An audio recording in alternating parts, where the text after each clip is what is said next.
नमस्ते।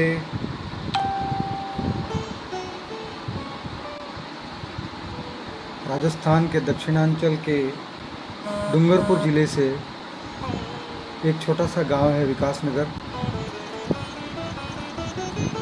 उस गांव से मैं दिनेश पंचाल आपके समक्ष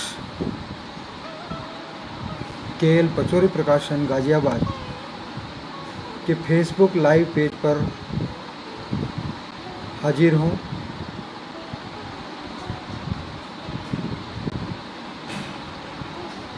अगर आप मुझे देख सुन पा रहे हैं तो कमेंट करें।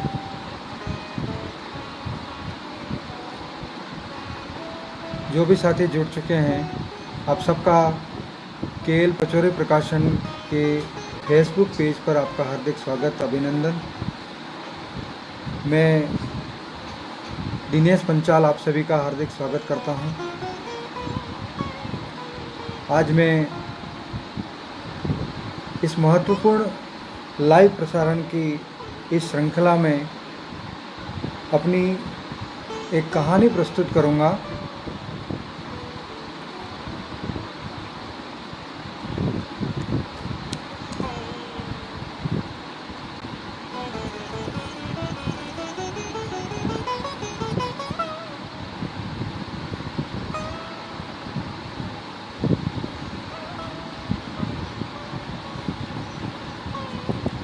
मैं आपको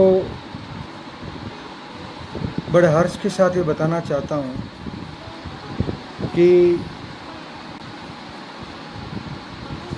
लगभग 1-1.5 वर्ष पहले हमारे राजस्थान से भाई नीरज दहिया हैं, बीकानेर से। आपने राजस्थान के चुनिंदा कहानीकारों को लेकर 101 कहानियों का चयन किया। श्वेतांग जी पांडे, भविष्यदत्त जी भविष्य, आप सभी का हार्दिक स्वागत। तो तरुण विजय जी जो केएल पचौरी प्रकाशन के मालिक हैं, आपने बहुत बड़ा साहस का काम किया कि नीरज दहिया की चयनित 101 राजस्थानी कहानियों के हिंदी अनुवाद का एक संकलन आपने प्रकाशित किया। 101 राजस्थानी कहानियाँ, और भाई नीरज ने काफ़ी अच्छी तरह से इसको संपादित किया है। उसमें मेरी एक कहानी है जो संकलित है, बिखरता इंद्रधनुष। इस पुस्तक में राजस्थान के सभी लेजेंडरी लेखक इनमें संकलित हैं, उनकी कहानियाँ संकलित हैं। और इस महत्वपूर्ण पुस्तक में 498 पेज पर कहानियाँ और बाकी अन्य, मतलब 500 पेज से ऊपर की बुक है। और मैं आपको बताना चाहूँगा 101 राजस्थानी कहानियाँ। ये केएल पचौरी प्रकाशन का बहुत ही महत्वपूर्ण प्रकाशन है जो पूरे राजस्थान के कहानीकारों का संकलन है। और इसी दौरान केएल पचौरी प्रकाशन की भाई तरुण विजय जी से मेरा परिचय हुआ। पिछले दिनों से आप लगातार देख रहे हैं कि केएल पचौरी प्रकाशन के इस लाइव प्रसारण में काफ़ी देश के बहुत बड़े बड़े विद्वान, कई विश्वविद्यालयों के कुलपति महोदय, उनकी चर्चाएं, परिचर्चाएं इसमें प्रसारित हुई हैं। भाई तरुण विजय जी ने मुझे अवसर दिया कि मैं अपनी एक कहानी का पाठ करूं इस पेज पर। तो आज हमें ये बहुत बड़ा अवसर मिला है। तो आज मैं जो कहानी प्रस्तुत करने वाला हूँ वो कहानी मेरे राजस्थानी कहानी संग्रह पगरवा, जिस पर मुझे 2008 में केंद्रीय साहित्य अकादमी दिल्ली का राजस्थानी भाषा का साहित्य अकादमी पुरस्कार मुझे मिला था और उस संकलन की एक महत्वपूर्ण कहानी है जो पूरे देश में पढ़ी गई और कई भाषाओं में इसका अनुवाद भी हो चुका है। बहुत महत्वपूर्ण कहानी है और इस कहानी ने मुझे काफ़ी विस्तृत क्षेत्र में पहचान दिलाई। राम दुलारी जी शर्मा हमसे जुड़ चुके हैं, आपका भी हार्दिक स्वागत। तो इस कहानी का शीर्षक है, मूलतः राजस्थानी में लिखी गई थी, कागज नो नावड़ू, जिसका हिंदी अनुवाद है कागज की नाव। इस कहानी को आज मैं आपके समक्ष हिंदी में प्रस्तुत करूंगा। काफ़ी साथी जुड़ रहे हैं, तो मैं इस कहानी को अभी शुरू करना चाहता हूं। तरुण जी शुरू करें।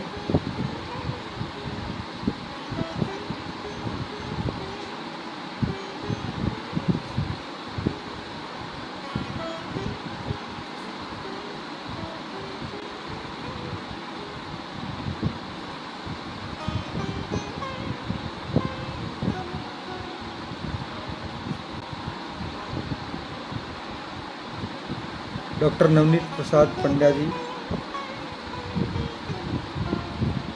आपका हार्दिक स्वागत।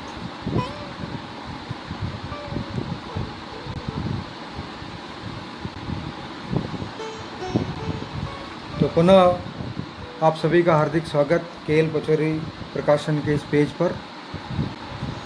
मैं अपना कहानी पाठ प्रारंभ करने जा रहा हूं और कहानी का शीर्षक है कागज की नाव।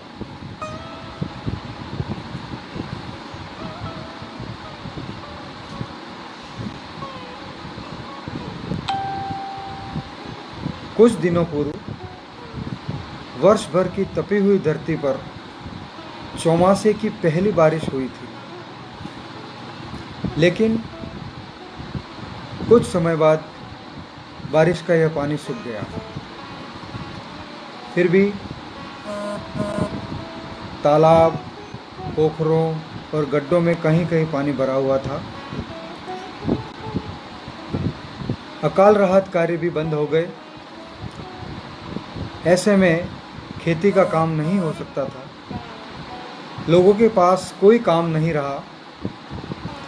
गर्मी में चले अकाल राहत के काम से मिले पैसे तो घर की छोटी बड़ी आवश्यकताओं को पूरा करने में ही समाप्त हो गए थे।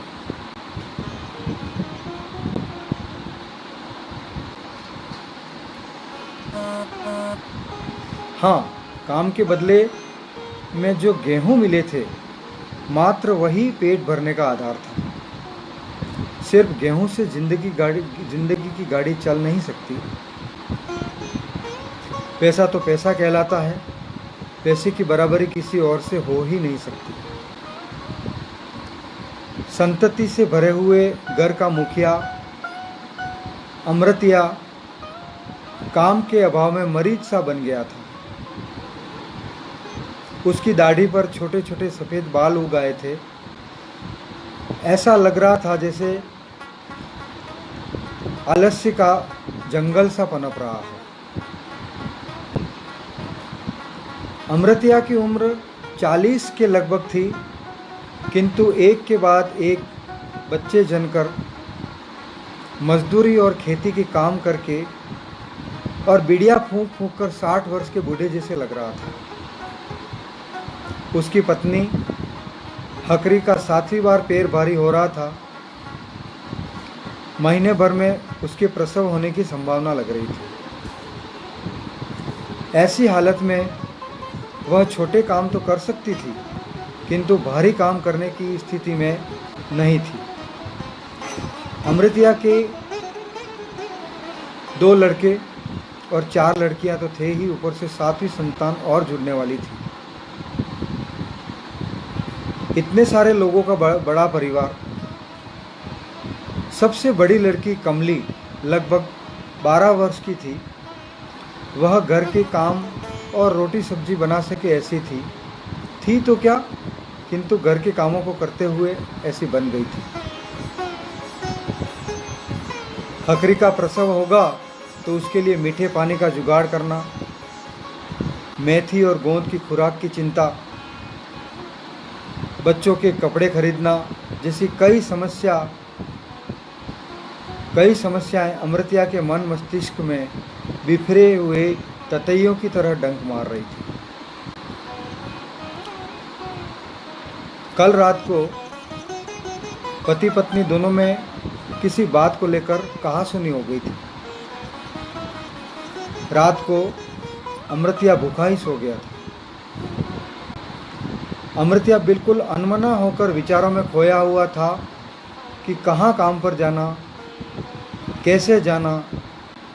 तभी कमली उसको पुकारती हुई बाहर आई। पापा पापा, छोटे भैया को बुखार चढ़ गया है, उसके लिए दवा लाओ।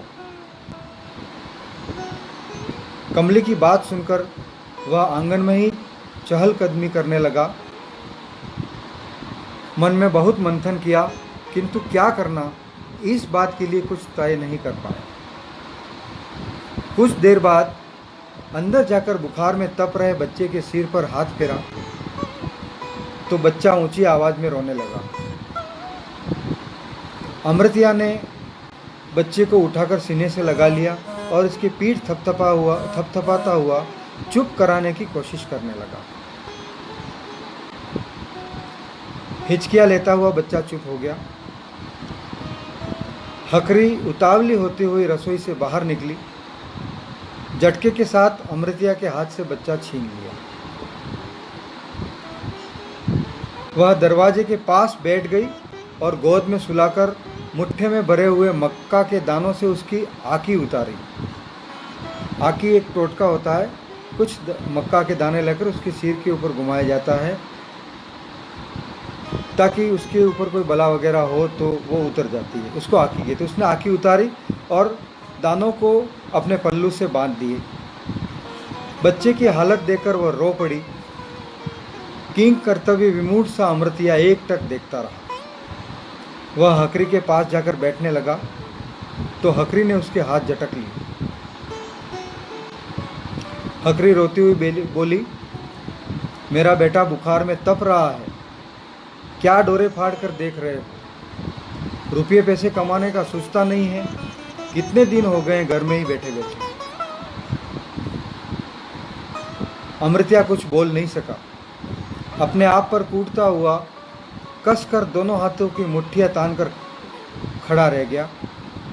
कुछ देर तक तो वह अवाक विचार मग्न खड़ा रहा, किंतु हकरी की दशा देखकर उससे रहा नहीं गया। वह रूंधे हुए गले से बोला,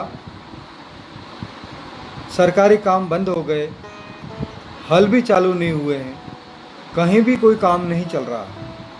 मैं क्या करूं? कहाँ जाऊं? पैसे कहाँ से लाऊं? मेरा बेटा बुखार से जल रहा है, मुझे उस पर तरस नहीं आ रही होगी क्या? बेरियों के बेर चुकाने के लिए लड़के चाहिए, ऐसा सोचकर इतने बच्चे जने तब तो यह नहीं सोचा। 6 बच्चे तो मेरी छाती पर पटके हुए हैं, 7वां और ताक रहा है। दारू पी पी कर मेरी एक नहीं मानी। कोई विचार तक नहीं किया, कमाने की ताकत नहीं थी तो इतनी भीड़ क्यों जमी? ऐसे बोलती हुई हकरी एक बार फिर से रो पड़ी। थोड़ी देर बाद चुप रहकर फिर से बोली, पास के शहर में जाओ, गांव के बहुत सारे लोग मजदूरी करते हैं, उनके साथ दिहाड़ी का काम करो। यहां बैठे रहने से कोई पैसे थोड़े डाल जाएगा। हकरी की कटु बातें सुनकर अमृतिया बाहर निकला। वह जानता था कि उसकी बातें कटु अवश्य है, किंतु इनमें सच्चाई 100% है। काफ़ी मंथन करने के बाद वह अंदर गया। बांस पर टंगे हुए कपड़ों में से उसने पैंट और कमीज निकाले जो मजदूरी करने के लिए पहनने के लिए होता है।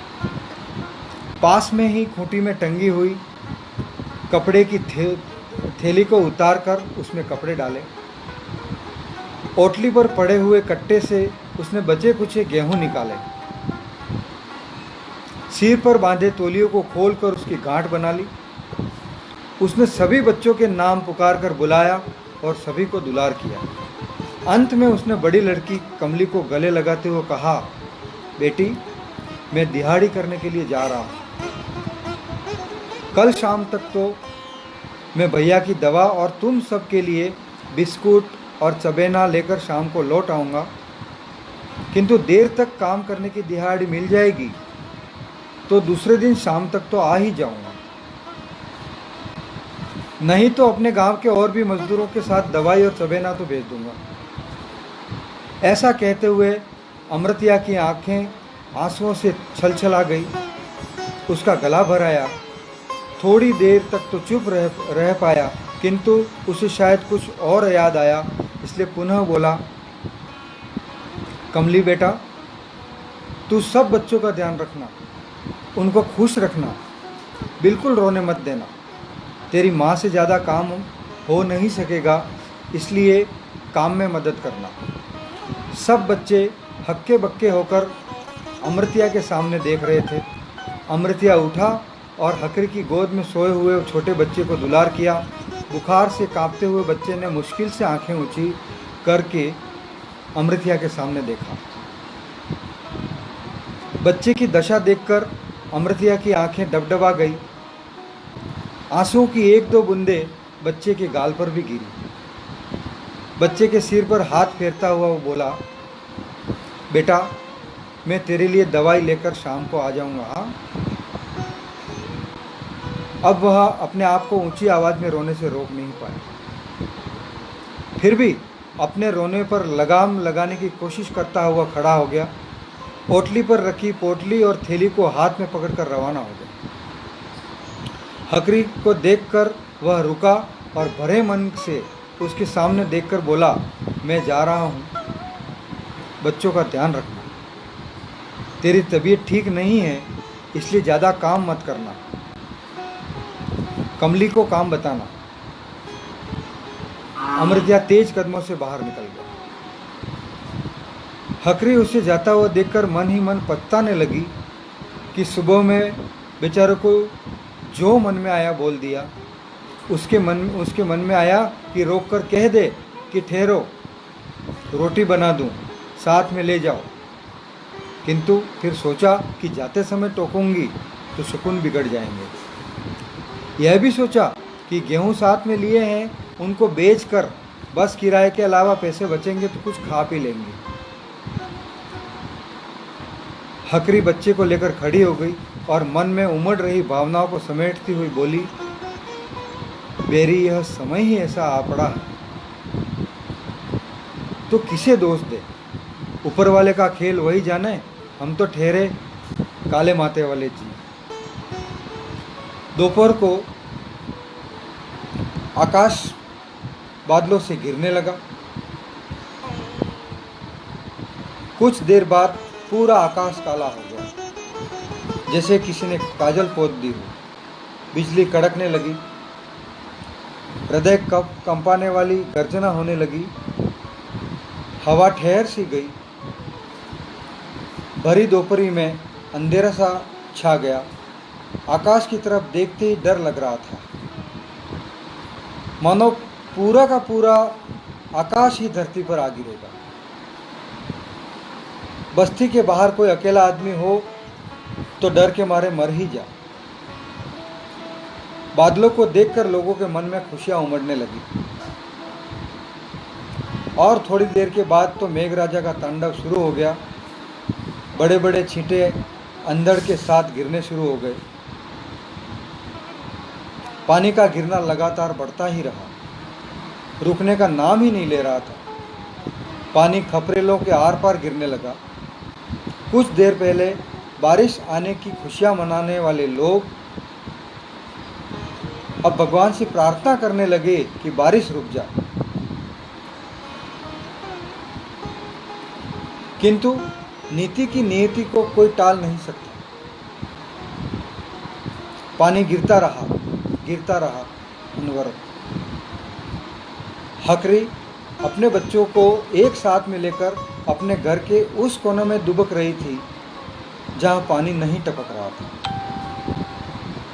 भगवान की कृपा से उसके छोटे बच्चे का बुखार उतर चुका था, इसलिए उसकी एक चिंता तो कम हुई थी, किंतु दूसरी चिंताएं तो उसके सामने सुरसा की तरह मुंह फाड़े खड़ी थी। अमृतिया कहाँ होगा, उस पर क्या बीत रही होगी, मिट्टी से बने उसके घर का अस्तित्व कब समाप्त हो जाएगा, और ऐसा हो जाएगा तो बच्चों को कैसे संभालेगी। ऐसे ऐसे कई प्रश्न। हर घर की ऐसी हालत हो रही थी। घर में और बाहर एक समान पानी गिर रहा था। घरों के छतों के अवरोध सामर्थ्य पर प्रश्न चिन्ह लग रहे थे।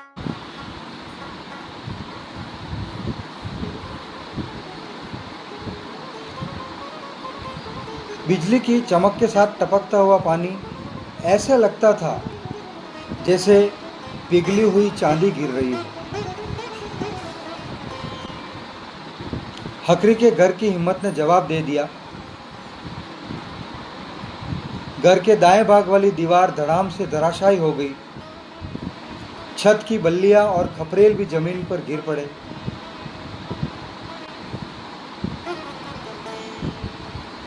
ऊपर वाले की इतनी दया अवश्य रही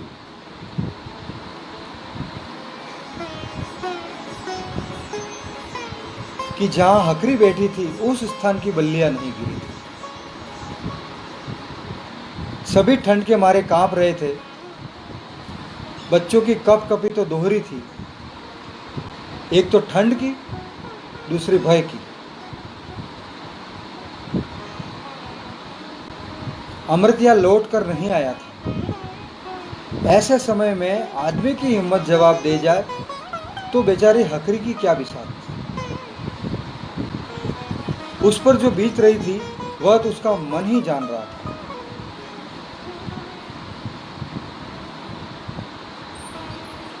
क्या प्रसारण लगातार चल रहा है? बीच में शायद किसी के फोन आने से रुकावट हुई थी। कोई मैसेज करे मैं ताकि आगे बढ़ूं।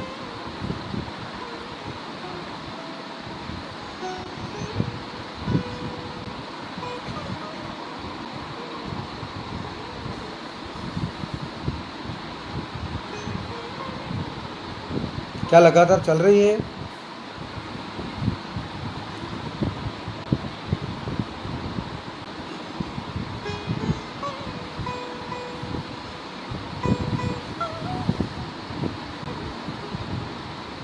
कोई जवाब दें ताकि मैं आगे बढ़ूं।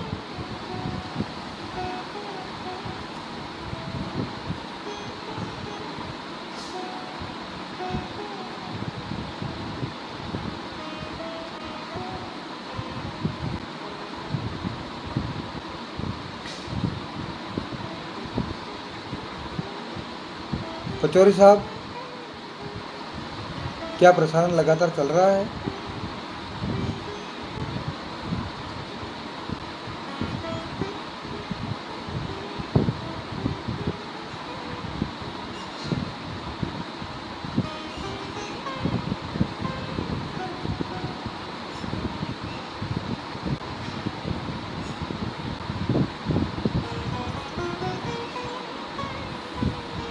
क्या मैं आगे बढ़ूं?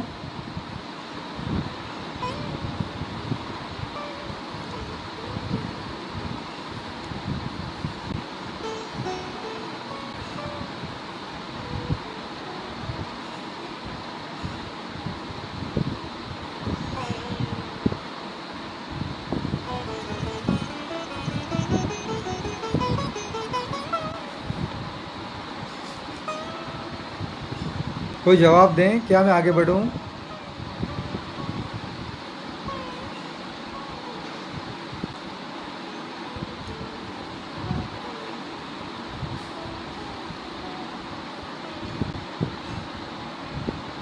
जी जी सुनील जी, मैं शुरू कर रहा हूँ वापस। हाँ, तो अमृतिया लौट कर नहीं आया था। ऐसे समय में आदमी की हिम्मत जवाब दे जाए तो बेचारी हकरी की क्या बिसात। उस पर जो बीत रही थी वह तो उसका मन ही जान रहा था। दूसरे दिन प्रातः 8 बजे बारिश धीरे धीरे कम होने लगी। घंटा भर बाद तो ऊपर वाले ने लोगों की सुन ली और बारिश रुक गई। हकरी के घर में प्लास्टिक की अटैची के अलावा सब कुछ भीग गया था। बाहर हर तरफ पानी का समुंदर दिख रहा था। आसपास के कुछ तालाब टूट चुके थे। पानी का कोई था नहीं लग रहा था। डूबने से अपने आप को बचाने के लिए लोग अपने अपने घरों की छतों पर चढ़ गए थे। पानी इतना था कि एक दिन बाद वह उतरने लगा। रास्ते दिखने लगे। तब लोग एक दूसरे की खबर लेने लगे। स्थिति ठीक होते ही सरकार के द्वारा भेजी गई सहायता भी पहुंच गई, किंतु दुर्गम पहाड़ियों से घिरे भाग में ये सहायता कुछ अधिक कर सके ऐसी नहीं थी। फिर भी वे अपना काम कर रहे थे। हकरी के बच्चों की भूख सहन करने की सीमा पूरी हो चुकी थी।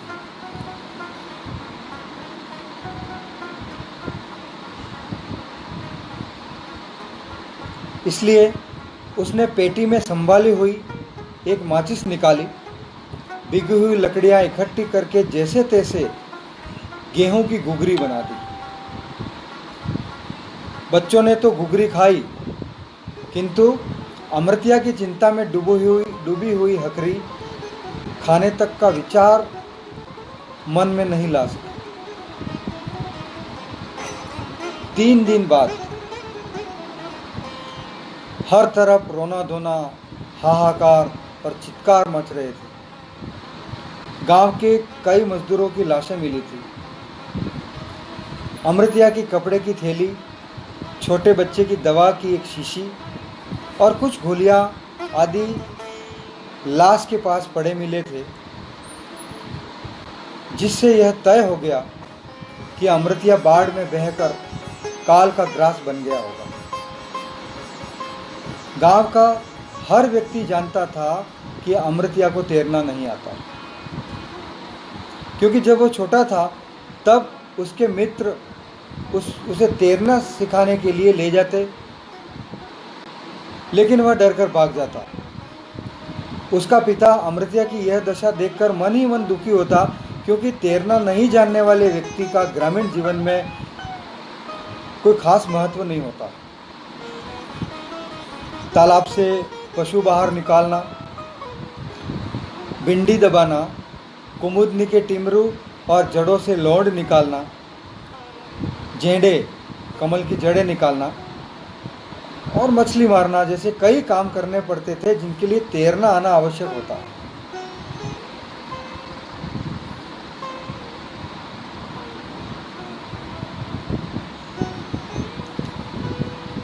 आज सब एक ही बात कह रहे थे कि अमृतिया को तैरना आता तो मरता नहीं।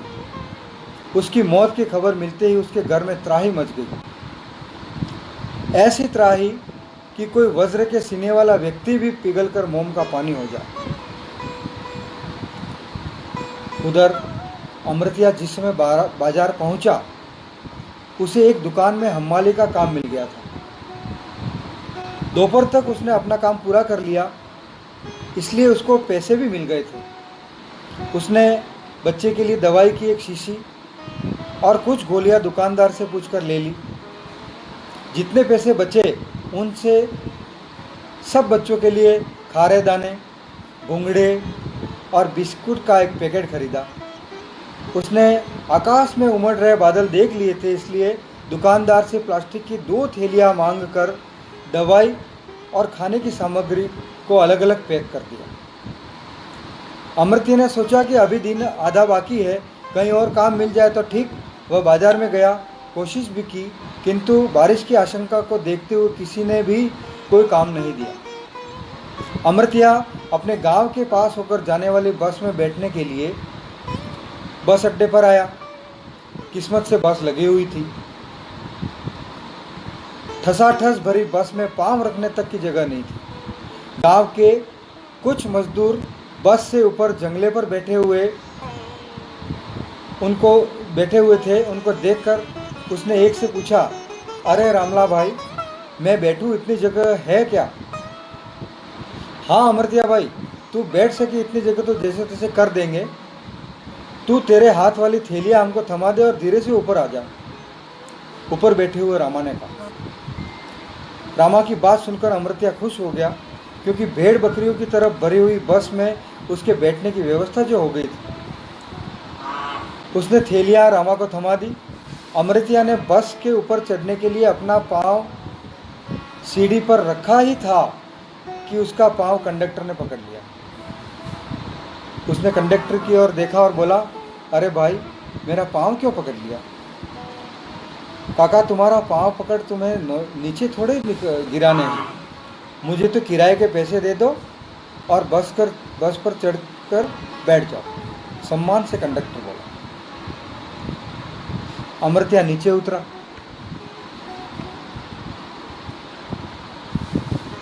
किराए के पैसे देने के लिए कमीज की जेब में हाथ डाला तो उसे याद आया कि सारे पैसे तो उसने दवाई और चबेना खरीदने में खर्च कर दिए। उसमें भी 50 पैसे दुकानदार को कम दिए थे। उसने सोचा, वैसे भी ये उसके गांव से 4-5 किलोमीटर दूर उतारती है, अर्थात आधी दूरी तक तो पैदल चलना ही है, इसलिए पैदल चलने के अलावा कोई चारा नहीं था। उसने रामा से कहा, रामा, मेरे पास तो बस में बैठकर आने वाला नहीं बनेगा, इसलिए इन थैलियों को मेरे घर पे दे देना। ठीक है, मैं तुम्हारे घर जाकर थैलियाँ दे दूंगा। कुछ सोचने के बाद रामा ने चबेने वाली थैली निकाली और बोला, अमृतिया भाई, यह थैली तुम अपने पास ही रखो। मेरे बच्चे तो आग धतूरे हैं, इसलिए चबेना तो खा जाएंगे। इसमें कितना भार है, तुम स्वयं ले आना। उसने थैली अमृतिया की तरफ फेंक दी। तभी बड़े बड़े छींटे गिरना शुरू हो गए। बस रवाना हो गई। अमृतिया भीगता हुआ घर जाने के लिए रवाना हुआ। जैसे जैसे वह आगे बढ़ता गया, वैसे वैसे बारिश तेज होती गई और शाम रात में बदल गई। थोड़ी दूर तक तो उठता गिरता हुआ अमृतिया चलता रहा, किंतु तेज बारिश के साथ तेज हवा भी चल रही थी। वह आगे चले तो कैसे चले? गुप्त अंधेरे में वह महुए के एक पेड़ के नीचे बैठ गया। भीगने के कारण अमृतिया धड़ धड़ कांपने लगा। उसके दांत किट कर टकराने लगे। उसके गांव जाने वाला यह रास्ता जंगल से निकलता था। रात बढ़ती गई, अंधेरा गहराता गया। अमृतिया भले अकेला था, फिर भी हिम्मत वाला था, इसलिए डर तो उसके मन में था ही नहीं। उसे विश्वास था कि बारिश जल्दी ही रुक जाएगी। कभी कभी बिजली चमक उठती थी। उस उजाले में उसने अपने पास ही छोटी टेकरी देखी और डाक का एक वृक्ष भी दिखाई दिया। वह नीचे उतरा। डाक के बड़े बड़े पत्ते तोड़कर उसने छतरी बनाई और उसे ओढ़ लिया। वैसे डाक के पत्तों से बनी छतरी से अमृतिया का भीगना तो कम नहीं हुआ, किंतु सीधे छिटने लगने की मार से उसका बचाव अवश्य हो रहा था। भीग कर तरबतर हुए अमृतिया ने जैसे तैसे रात निकाली। पूरी रात उसे नींद नहीं आई।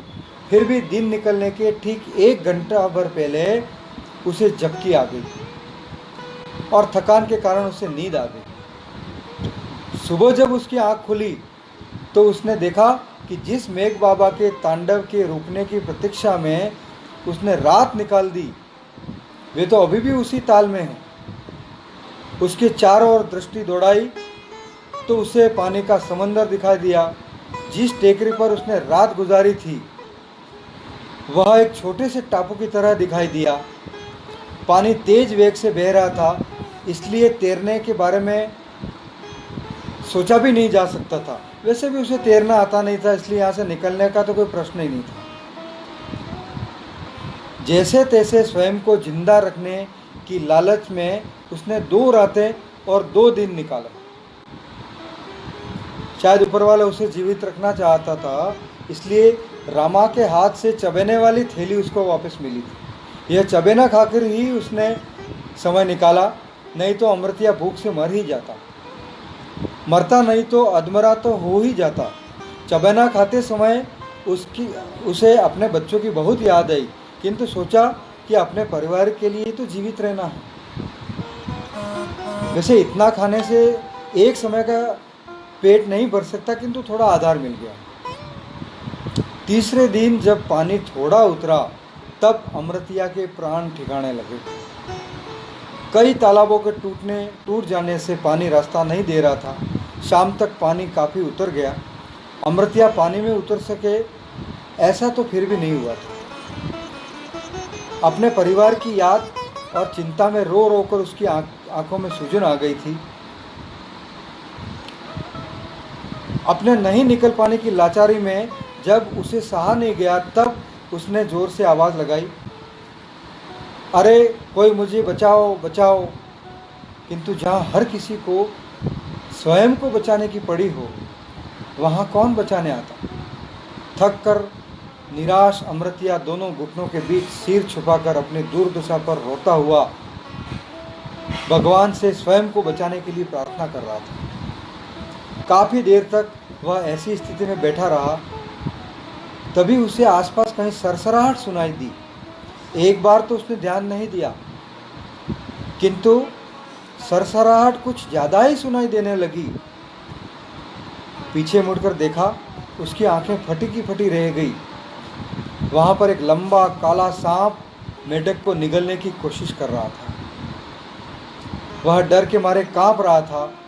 अब इस छोटे से टापू में जाए तो जाए कहाँ। अमृतिया पर सांप की दृष्टि पड़ी तो वह अपना शिकार छोड़कर फन फैलाकर फुफकार उठा।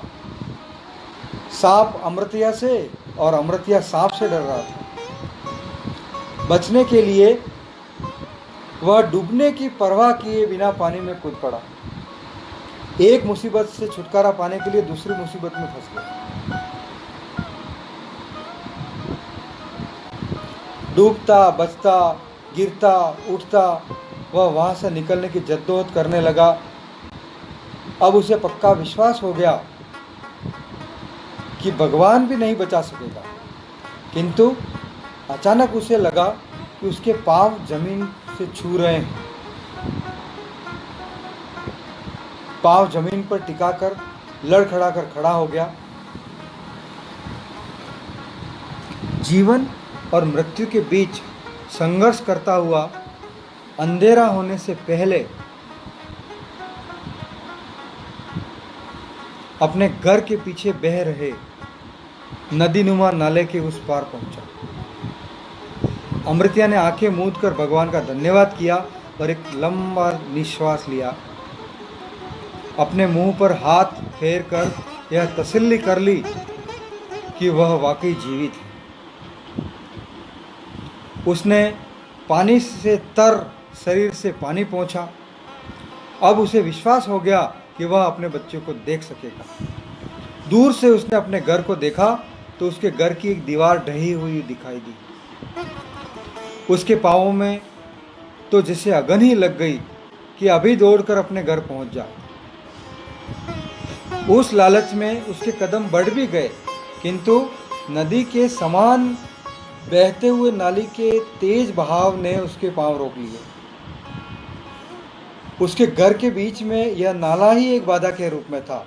उसके सामने यह एक बड़ी समस्या बन गई कि इस नाले को पार कैसे करें। अमृतिया ने एक बार तो सोचा कि तेज आवाज लगाकर सहायता के लिए किसी को बुला ले। उसने ऐसा किया भी, किंतु 3 दिन की भूख से उपजी कमजोरी के कारण उसकी आवाज़ गले में ही दबकर रह गई। उसकी आवाज़ उसके घर तक पहुंच जाए ऐसे भी थी, किंतु चारों तरफ बह रहे पानी के कलकल की आवाज में दबकर रह गई। उसकी दृष्टि आगे पड़े किसी वृक्ष के ठूंठ पर पड़ी जो पानी के बहाव के साथ बहकर चट्टानों में फंसकर रुक गया था। पास में जाकर उसने ठूंठ को हिलाकर देखा। वह मजबूती के साथ फंसा हुआ था। जैसे तैसे संतुलन बनाकर वह ठूंठ पर चलने लगा। जरा सा भी संतुलन खो बैठे तो सीधा नाले में गिर जाए ऐसी हालत थी। यह उसके इस जीवन संघर्ष की अंतिम अग्नि परीक्षा थी। जैसे तैसे ठूंठ तो उसने पार कर लिया, किंतु नाला अभी भी 2 फर्लांग जितना पार करना शेष था और वहां पानी की गहराई भी अधिक लग रही थी। फिर भी वह कूद पड़ा। वह डूबने लगा, किंतु हिम्मत बटोर कर उसने सामने की एक चट्टान को पकड़ लिया।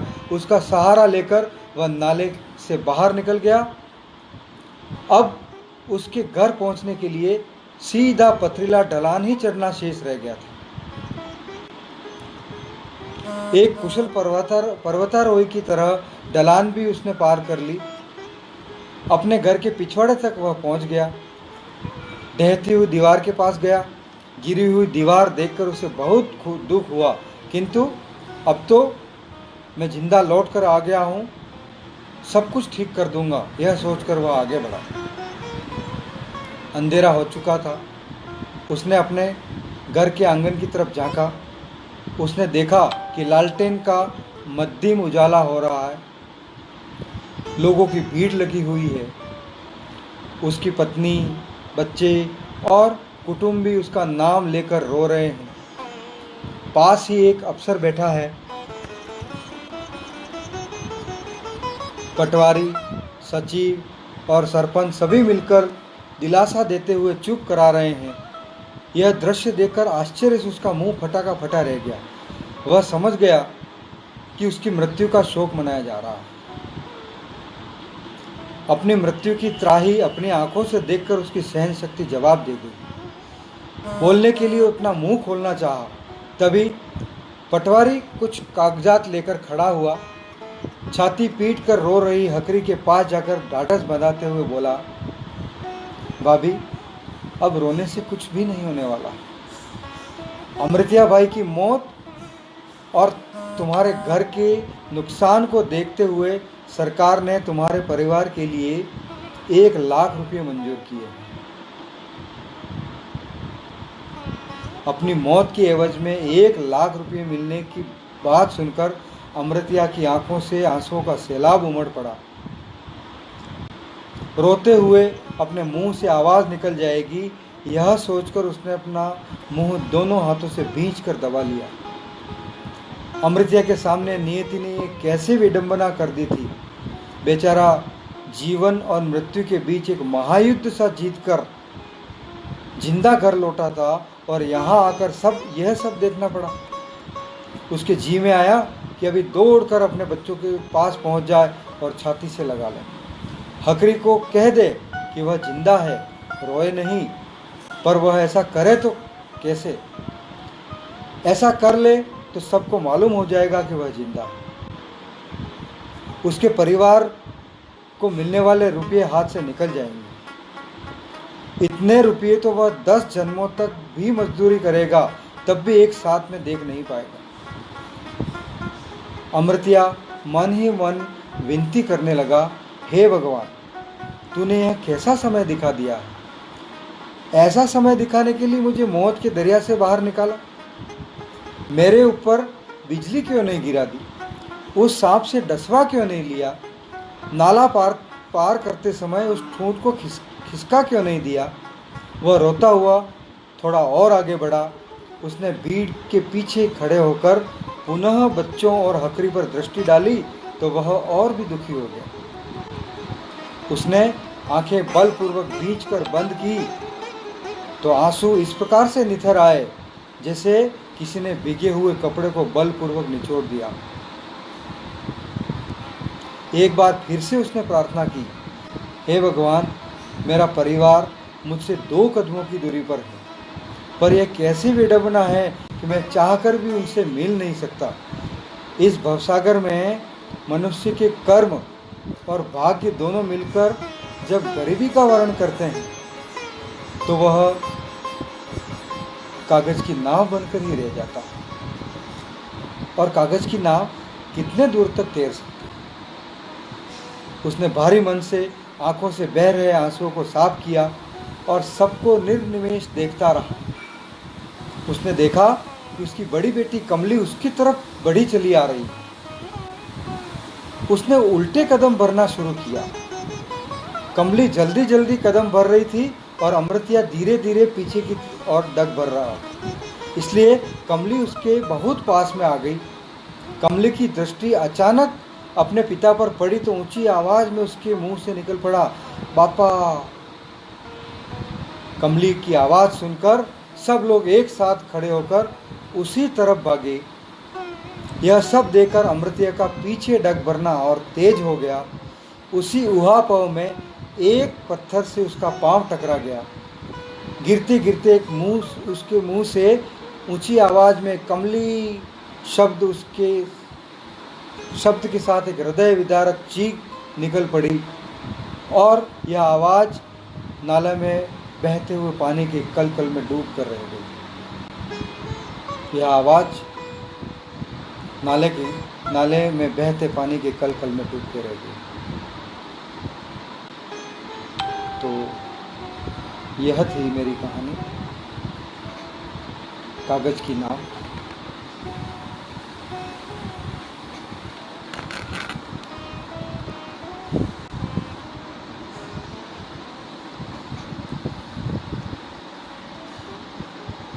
कोई साथी अगर बातचीत करना चाहें तो लिखें ताकि अपन बात करें। मित्रों, ये कहानी कई पत्र पत्रिकाओं में भी पहले प्रकाशित हो चुकी है, देश की बड़ी पत्रिकाओं में, और कई भारतीय भाषाओं में उसका अनुवाद हो चुका है। और आज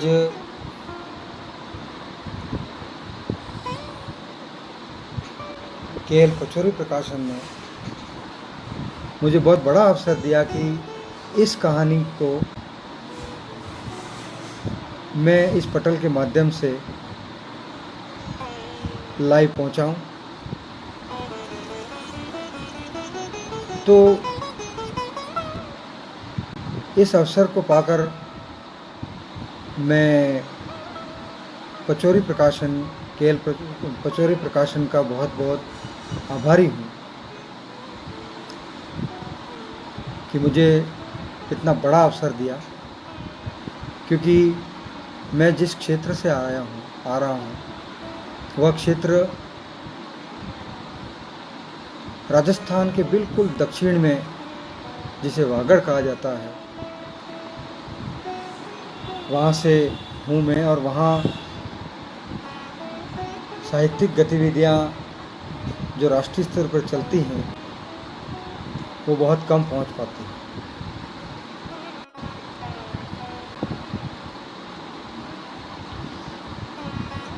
हीरालाल जी, राम दुलारी जी शर्मा, भूपेंद्र सिंह जी, आप नवनीत जी, डॉक्टर साहब, आप सबके व्यूज़ मुझे कहानी के दौरान मिलते रहे। अगर हमारे वागड़ के साहित्यिक परिदृश्य के लिए अगर कोई बात कहना चाहें, अपनी बात रखना चाहें तो मुझे बताएं, ताकि अभी जब तक पचौरी साहब का आदेश नहीं होगा तब तक हम बातचीत करते रहेंगे।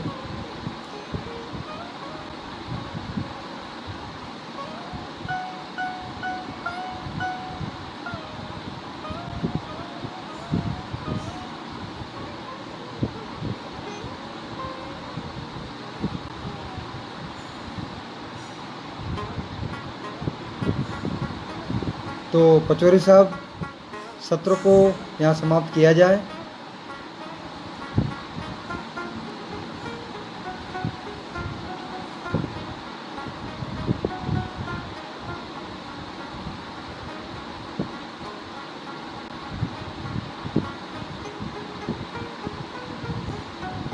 मुकेश जी पंचाल, आभार आपका।